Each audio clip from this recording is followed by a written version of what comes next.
এই জন্য সবচেয়ে পছন্দনীয় প্রিয় জিনিস খরচ না করা পর্যন্ত কেউ কোনোদিন নেকি হাসিল করতে পারবে না, ফায়দা হাসিল করতে পারবে না। এখন সেটা খরচ করতে হবে, তোমাদের সময় দিতে হবে। সময় দিবা, কোথায় দিবা?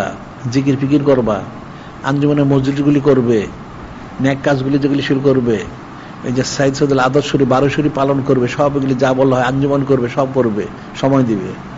এরপরে পয়সা মাল খরচ করবে, এগুলি করতে অনেক পয়সা লাগে, পয়সা করবে, খরচ করবে, কিতাবাদি কিনবে, পত্রিকা কিনবে, তারপর সুন্নত পালন করার জন্য সুন্নত দ্রব্য সামগ্রী সেগুলি সংগ্রহ করবে, এনে মাল খরচ করবে।